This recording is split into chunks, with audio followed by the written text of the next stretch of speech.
I want to spend the last bit of this episode talking about my intention for 2021. I'm not going to sit down and tell you guys all my 20 resolutions like I did for 2020. No, I only have one intention for the entire year. Seriously, I want to make it simple. I just want to enjoy the year, but I want to have one saying that I can remember, that I can fall back on, that will dictate and guide me through the year when I need it the most. And that is, I'm treating life like a game. That's it. A game? A game? Why, Tex? Why is it life a game? Life is serious, Tex. It should not be a game. No, it's a game. And let me explain what I mean by that, because it's simple to say, but it has a lot of context. And this whole idea of life as a game, this all made sense and came together perfectly from a video I watched on YouTube from a channel Better Than Yesterday.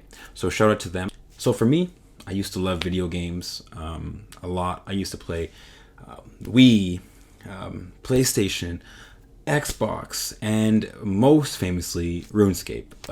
And I'll get into my video game.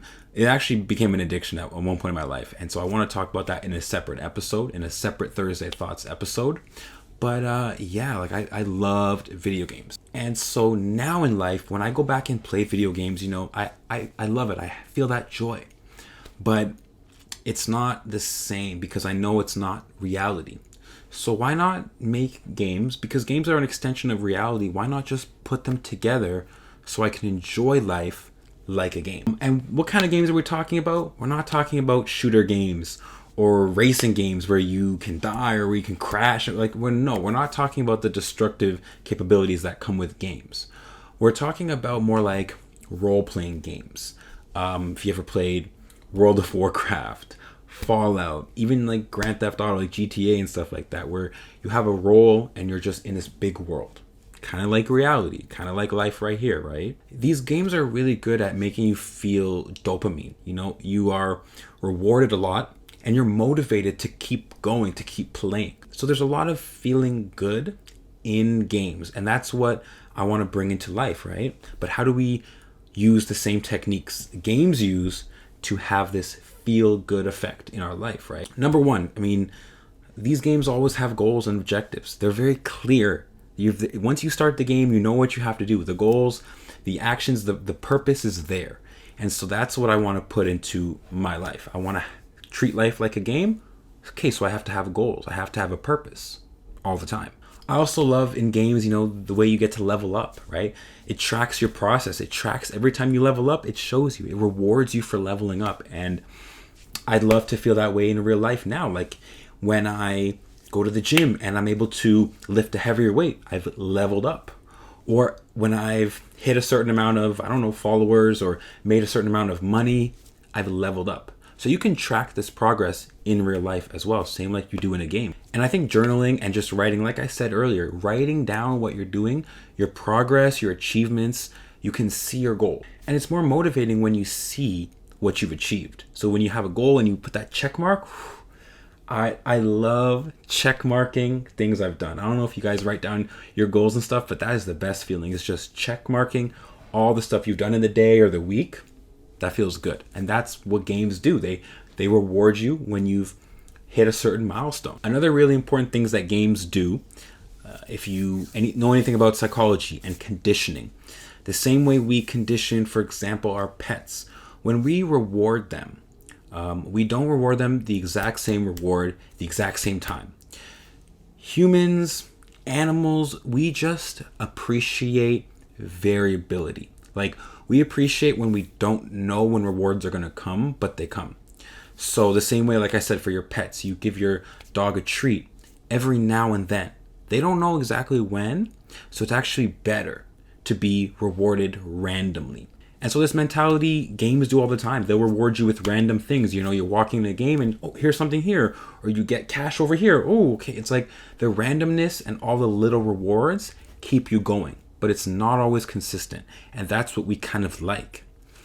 In real life, you can do the same thing. If you have a certain workout regimen, it's going to get boring after a while. Humans, we just don't like the same thing all the time. If you switch up your workout routine, you'll enjoy that. Even like foods I buy, like I'll switch up what I like to eat eventually because I just want to try new things. We like novelty, right? So that's one way to use that mentality of games in real life. And a really, really cool concept is flow. The idea of flow. This is a really, really interesting mindset that I actually heard first on a Joe Rogan podcast. There's a flow chart that explains this perfect way of thinking and going through the motions. Games are good at doing this. They'll give you tasks that are challenging, but not too challenging where you're like overwhelmed or you're like, I can't do this. But they'll also make them not too easy where you're bored. So when you start out in a game, you're level 1 and you don't get the toughest monster or whatever to fight. No, you get challenges that are tailored for your level. When you level up, you get harder challenges.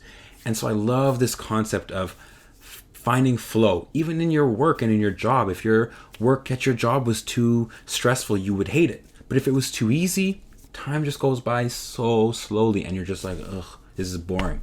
You have to find the right balance. And one of the best tips I got from this video that explained all this life as a game stuff is if your work is too easy, create a timer.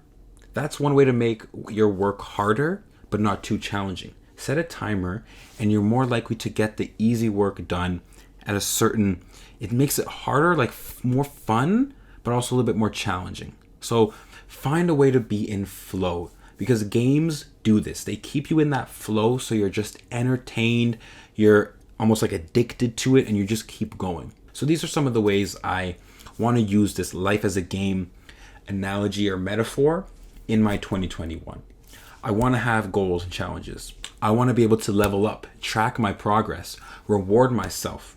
I want to have a variability and have new experiences. I want to look for novel experiences and I want to be able to find flow and rhythm with what I do. But I think most importantly, life as a game is just a way to enjoy life. You know, life's already as tough as it is with everything going on. So if we can't find ways to just enjoy life and just smile, have fun, why are we here? That's just my way of thinking about it. So these are some of the ways that I want to treat life as a game. And if you're interested in what I'm talking about, I might turn this concept into a series on Thursday Thoughts. But yeah, that's what I'm going to be doing with 2021. So I hope this analogy helped. Maybe you want to adopt some of these ways of thinking for your own 2021 resolutions. But yeah, this is what I was really inspired to talk about today, guys. Is just my reflections, my projections from 2020 to 2021.